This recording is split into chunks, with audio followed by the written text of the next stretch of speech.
You're listening to Where You Live with Gene and Tony. This is Where You Live, and we're broadcasting from the Natural Green Lawn and Landscape Studios. We're brought to you by American Family Insurance, the Kim Bennett Agency, and Extreme Exteriors. But about American Family Insurance, we want you to know that the American Family Insurance Kim Bennett Agency is one that you can go to for all your insurance needs. Kim believes that there's much more to insurance than just the policy itself. It's about providing you with dependable protection and services. Kim believes that trust and credibility can't be demanded. It can only be earned by what you say and what you do. Please give her a call at 651-482-1598. It's time now for a message from the Minnesota Multi-Housing Association. The MHA Minute is brought to you by Start to Finish Maintenance Contractors. Start to Finish provides 24-hour service for all your home, business, and maintenance needs. Call Start to Finish at 952-259-1219 for your home, for your business, for your peace of mind. Do you need products to successfully run your rental property business? Interested in a class about fair housing or rekeying locks? Want to use the plain language lease that is used by the majority of rental property owners in Minnesota?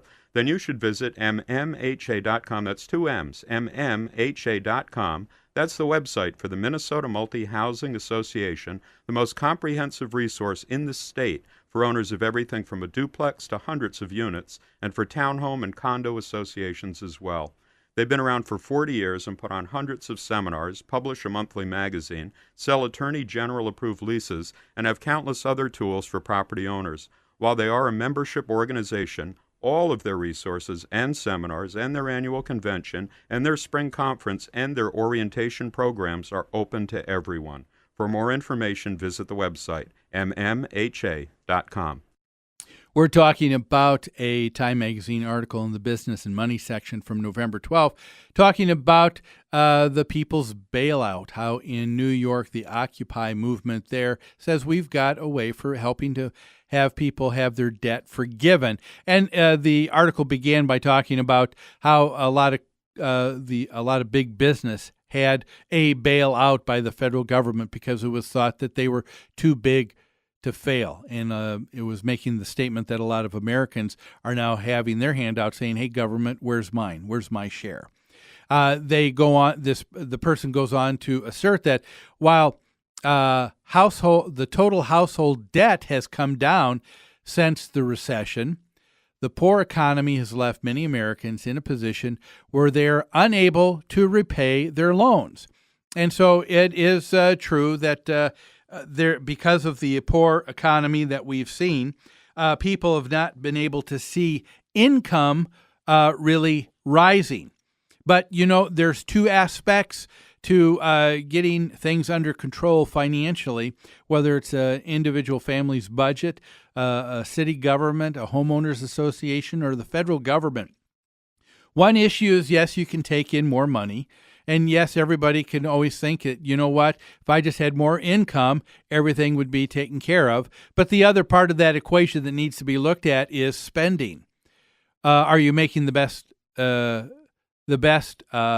choices in the spending that you take place, whether that's for your association, whether that's for your family, your city, your federal government?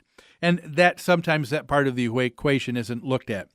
But what is this idea that the New York Occupy Wall Street has come up with?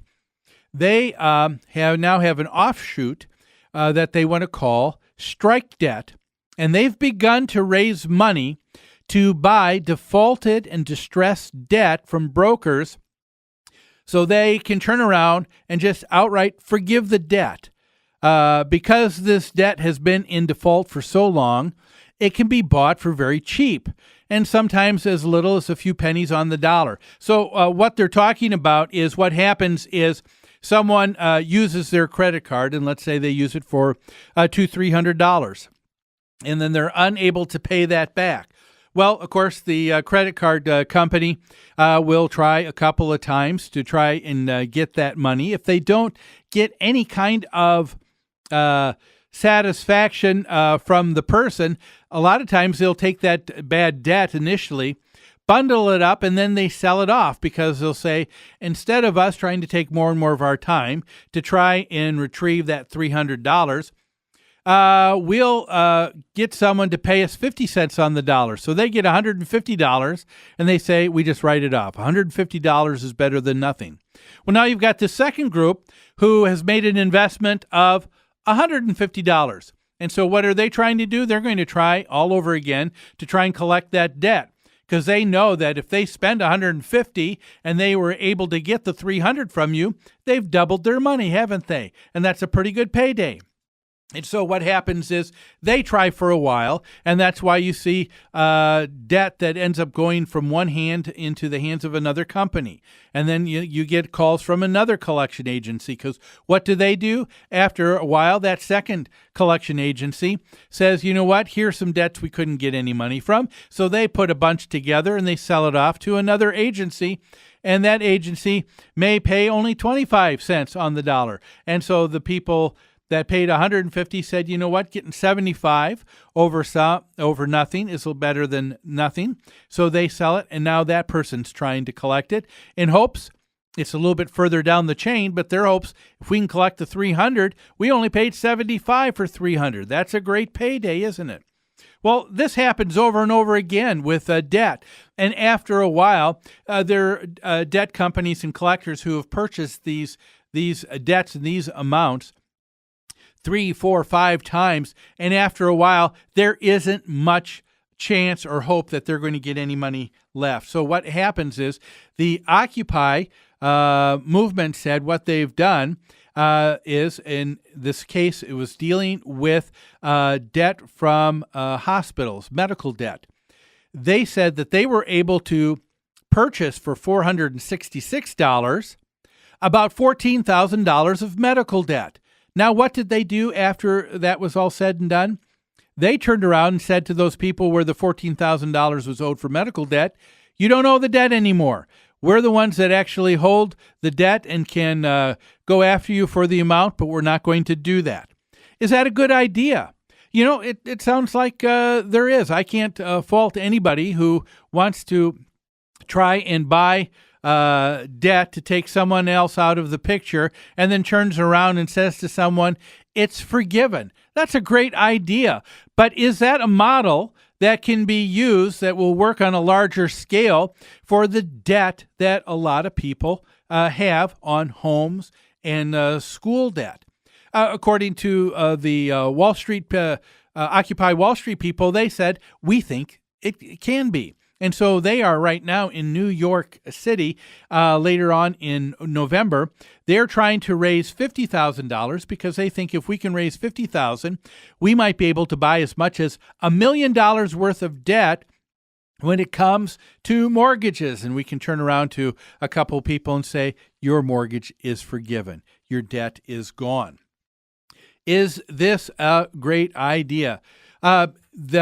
Some people say that there's been much resistance to debt forgiveness, and that there are some people that don't want to take a look at that in Congress because they see it as an immoral bailout. And again, we see emotions starting to rise as people are dealing with this, thinking, do we have a model now for being able to forgive people their debt? And while I applaud the Wall Street people for putting together and gathering, asking for donations, and trying to get people bailed out in small ways as much as they can in debt. Is this something that can be used in a large way? I don't think it can. There are some other problems that are inherent. As we've said so many times before, there are the unintended consequences. One of those is that the debt that we're talking about that they're able to purchase is only after it has gone through the hands of 3, 4, 5, maybe 6 or 7 different collection agencies and other financial groups that are trying to get the money. So you're talking about something that people are really believing that there's no hope for getting that money anyway. if people still feel that there is hope, they're not going to turn around and automatically sell to you or to the Occupy movement for 3 or 4 cents, 5 cents on the dollar. Hundreds and thousands of dollars of debt if they think that they can still get it. And so even though it's a nice idea, there are some people where you're going to see some instances where people will be helped as a large program. I don't think it's going to work because the banks that people think are so hard and being so difficult in demanding this money aren't demanding it just for their extra dividends and payday. They're doing this because they are beholden to the shareholders, the stockholders of the company. Many of them are pensions, teachers' pensions, firefighters' pensions, police pensions, who need this for retirement, who are expecting a certain return on their money. To turn around and to say all of that is going to be gone could be very devastating to those other people and create something that would be worse off. Well, hey, that's all the time we have for today's show. Thanks for joining us. We hope you have a great rest of the weekend, folks. We look forward to seeing you here next Saturday on Where You Live.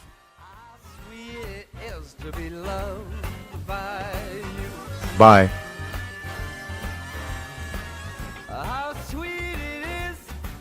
You are the weakest link. Goodbye.